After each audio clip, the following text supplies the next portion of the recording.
But I really started to dive back into that memory one time, and I was like, yeah, what were we doing, And I started recounting, and I was like, wait a minute, wait. They never had Coke in the house. It was always Pepsi. They always had Pepsis. They were Pepsi people, you know? And I was completely wrong, right? But what happened? What happened? Coca-Cola overwrote the emotional memory for me, and I easily inserted Coca-Cola where Pepsi was. So they just totally blew away their market share.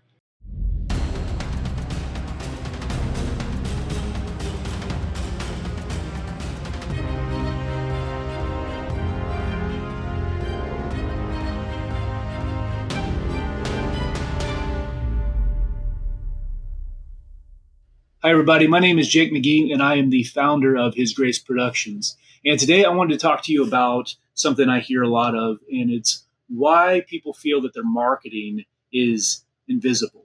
So that's what we're going to dive into today. So, in my experience, I'd say that the main reason this happens, where your marketing efforts fail to reach their target market, right, is because that market hasn't really been defined, and that's the number one thing that has to happen. So a lot of times, in the culture that we're in, right, we have all these little snippets, and everybody's trying to give you great advice, and there is a lot of good advice out there, but it's rarely strategic in terms of what starts first. And the first thing that you need to do is to really know who you're talking to. And I know that seems basic, but if you can follow some of those basic principles, it has massive dividends at the end of your marketing effort. So, number one, you just really need to know who you're talking to. If I'm talking to an engineer, for instance, I'm going to talk like an engineer. I'm going to talk about, documentation. I'm going to talk about how a system works. I'm going to talk about how things are built. I'm going to talk about math. I'm going to lay out all the facts. I'm going to piece things together. 1, 2, 3. If I'm talking to an interior designer, right, I'm going to use a lot of different words. I'm going to talk about colors. I'm going to talk about the color wheel. I'm going to talk about how things make me feel when I walk into a space, right?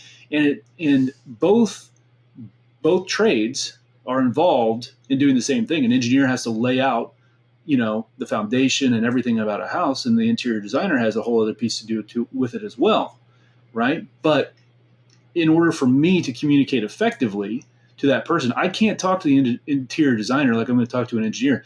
It's going to be worthless.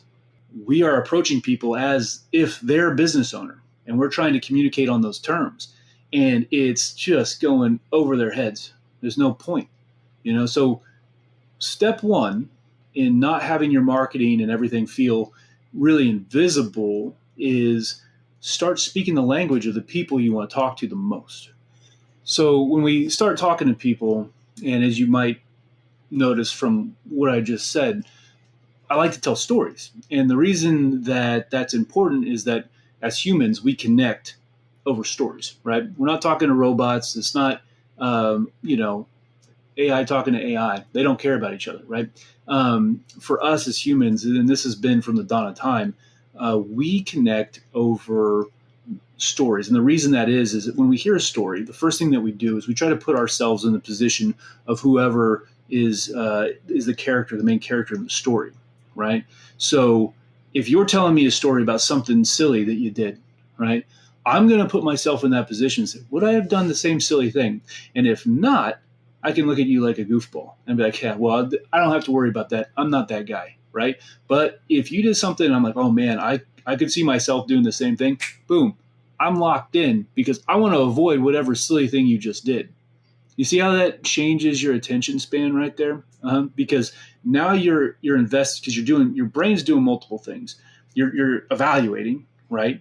You're judging between, hey, there's some survival things going on here. Like, how can I help myself in the future? And then there's also this emotional piece. Like the whole time you're feeling while you're listening to these stories. And I'm an engineer by trade, right? So emotions are on one end of the spectrum for me and facts on the other, right? But the beautiful thing about stories is you get to use both at the same time.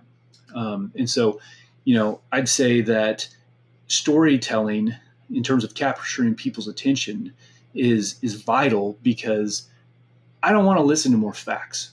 Right? I hear facts all day, all the time. What do I need to be doing? Blah, blah, blah. But the minute somebody starts telling me about, this thing that happened, when I hear even those words, hey, this one time this guy did, whoop, my attention averts right there, because I'm about to hear something interesting. Maybe it's funny, maybe it's dangerous, who knows? But that's the beauty, is there's mystery in it, right? A lot of the times, when we're trying to communicate to our markets, we forget to treat them with respect.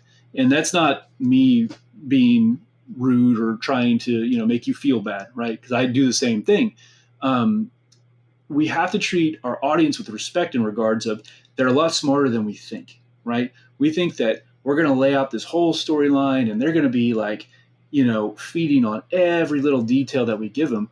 But think about when you listen to stories, right? You're trying to figure out the end from the beginning at the word go, right? And if you can guess the whole story before I can finish it, you're gone, because now I'm a waste of your time, right? So mystery is a huge piece of this equation.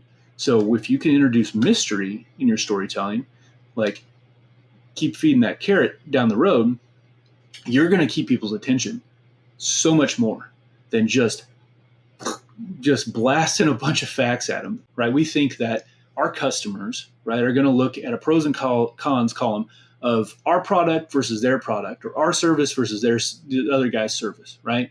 And it's going to go, okay, timeliness, cost, blah blah blah, all of the things that we would measure, and whoever comes out on the high end of that column wins. And that's not how this works.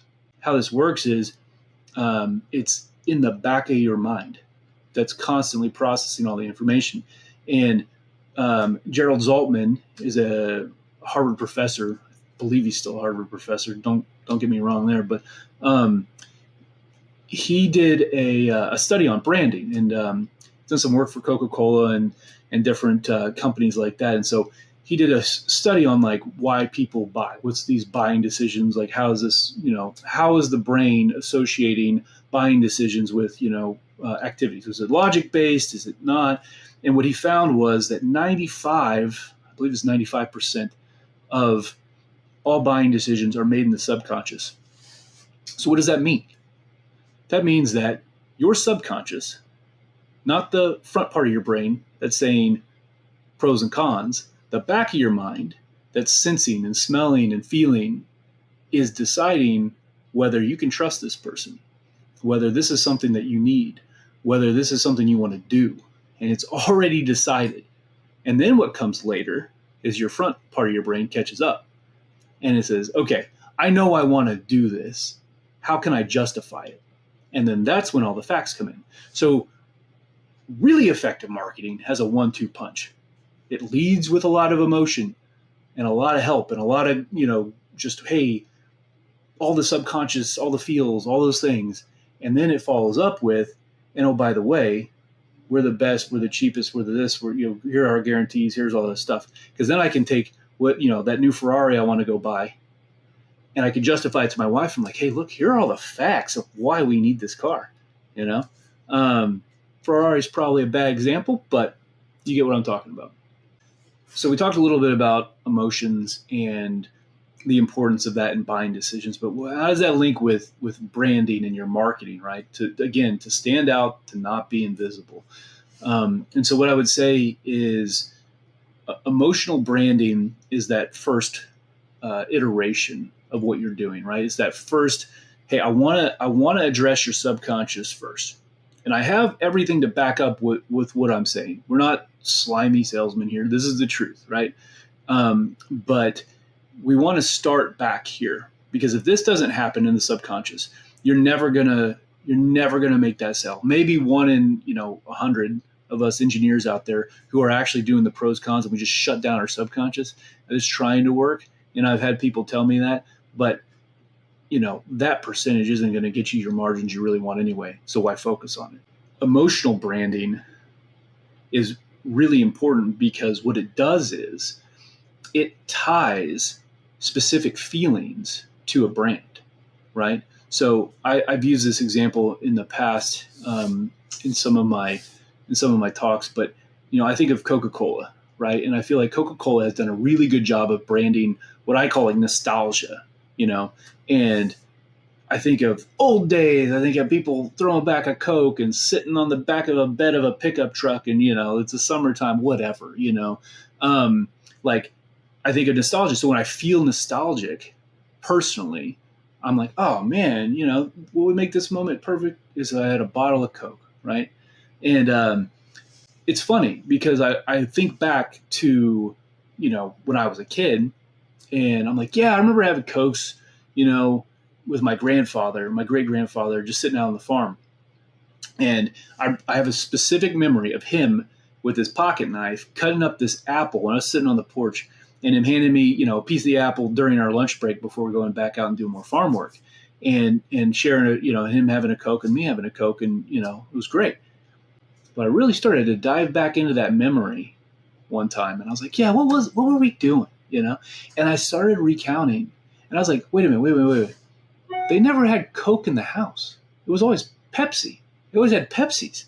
They were Pepsi people, And I was completely wrong, right? But what happened? What happened? Coca-Cola overwrote the emotional, memory for me, and I easily inserted Coca-Cola where Pepsi was.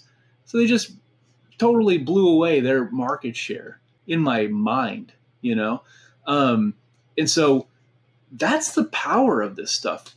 When you link your brand to a specific emotion, when those emotions arise, that's the memories that pop up into their mind, is your brand. So as you're coming up with your marketing strategy, as you're setting these foundations, what are the emotions, right, that you want to link your brand to? And that is a very important and strategic question. Again, all of these things, establishing them before we start rolling camera, right, and start capturing what you want to do. It's way better to have this foundation first so that everything we do is linked back to the playbook. So in this whole branding, emotional branding, capturing people's emotion, there are other mediums, right, that you can use. And things are broken out, right, into auditory, radio, podcasts, whatever, print, right, news, or news feeds on your phone, any blog posts, anything that you're reading, right? So there's still the same mediums out there, just photographs, and then you have video, right? And if you go and do a Google search and you start looking at engagement rates and everything, video always hits at the top, right? It's always, and why is that? Well, if a picture's worth 1,000 words, right? You probably heard this analogy, right? What's a video to you? Now, the thing is with video, just like we're doing right now, you see my raw office, you see my raggedy chair, right? You see everything, this is real. This is me, in my natural environment.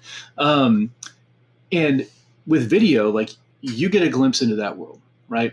And I am driving the conversation with the visuals right here. So yes, you're listening to me talk. That's one piece of it, but you're taking in the environment and you're building a picture of who I am from around what you see and the emotion that I'm exuding to you while you watch this. So that's one thing video can do that nothing else can, right? You can hear my voice, and you can run this test if you want, right? Turn off your computer monitor and all you hear is my voice, and take note of how you feel. What do you think I'm doing? How do you think my facial features are coming off to you right now? And then, and the same thing with this block, this will be linked to a written script, right? So that you can read what we're talking about. And, it's really important to note what the overall effect is. So don't get me wrong. I'm not saying that, hey, you should only focus on video. Everything else is worthless. And, you're wasting your time by doing anything else. That's not true at all. every medium has a purpose, right? And also, more of your market may be in one medium versus another.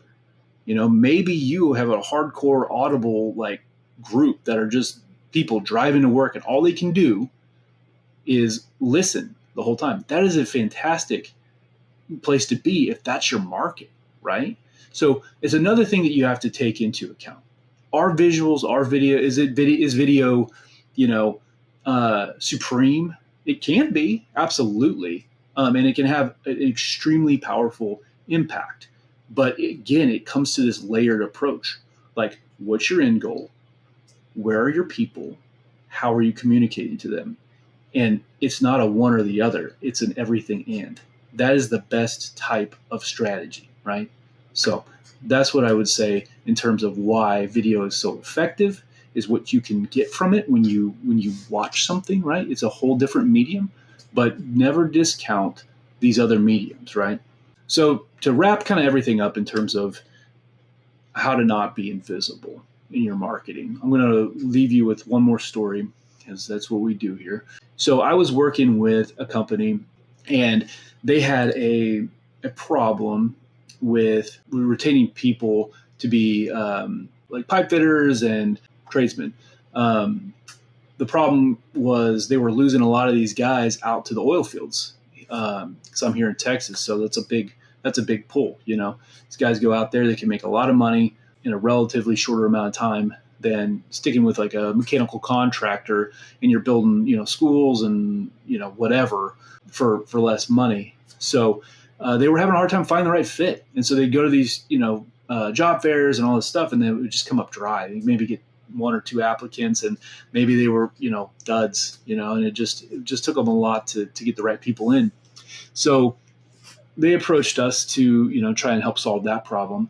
And what we realized was, okay, like, we can communicate effectively through video for like a recruitment type film, but how do we find the right people, and how do we keep them engaged? How do we capture their attention, and just be different, right? If you're on the job market and you're looking around, what's gonna capture your attention? What do you care, right? And so what we did was we took a step back, just like we've been talking about. We decided, okay, who are we talking to here? We're not talking about from a business to a business why this business is so great, right? I'm not necessarily going to a place because the business is so awesome. I'm going more for like what you can do for me, right? So if a business is talking to me on business terms, it's going to miss that communication. So what we did was we broke out who they wanted to hire. So they wanted specific tradesmen. They wanted pipe fitters. They wanted like sheet metal workers, and like probably 4 or 5 different specific trades. So what I did was I took the time and I went and interviewed their best employees from each of their trades to figure out how they talk, to figure out what they care about, to figure out what they want. And so what we did was we did the 1-2 punch that I've been talking about. We did a emotional branding film to capture everybody's attention in the job fair, in the local market, like wherever this was going to be used. We wanted to capture everybody's attention.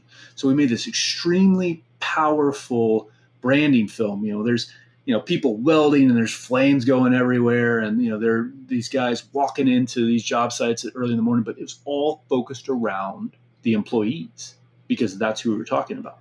And the whole theme was, they're the unsung heroes. These are the people that go in and build a city, and their fingerprints, when they drive through the city, their fingerprints are on everything. And this is the city that they built, right? But they're the unseen, unsung, unheard, right? So we just pivoted to them like, hey, do you want to really see a hero? These are the heroes, right? So it drew that focus in on them, which is a story they can relate to. And so we took that and made this really powerful branding film. And we layered that. So that caught everybody's attention, right? So that they see this, and then they're like, oh, let's go to, let's go to the website and see what jobs are available. Well, then, depending on the trade, let's say you're a pipe fitter. Well, then we set aside an interview directly with a pipe fitter, and we shot it, in the most dramatic way possible. But we had a pipe fitter talking about being a pipe fitter in this company and the things that he cares about, and why somebody going there to work with them would care about the same things. And I tell you, it worked like a freaking charm. Everybody that saw the video went to those other links, and then they decided that, yeah, they're speaking my language, and they ended up working with them. Now, I know it's easy for me to say, but I actually asked this company specifically for more metrics, right, to understand, like, hey, did this really work? And so when they launched this at the trade show, basically what happened was they had a big screen. They were showing our film, and it caused a clog in the line where people are trying to make it through, with all these people watching this epic video about these trades, and they couldn't get people through fast enough. They just stopped them all. And so normally, like I said, they get one or two possible clients. They had I think they increased it to 15 actual possible clients that were, or connections that they were like, these could be good people. These could be a good fit. And then they had to weed them out. They had to figure out what they wanted from there. So that in itself, right, is a success. And I know what you're thinking, right? Okay, cool. They were able to recruit, right? I don't need more people. I need to sell. I need to, get in front of my audience and all these things. Well, the owner of the company went to bid a job, and he goes into the bid, and he can hear everybody through the door, right? Because they're all sitting outside this door, and he can hear everybody saying the same thing.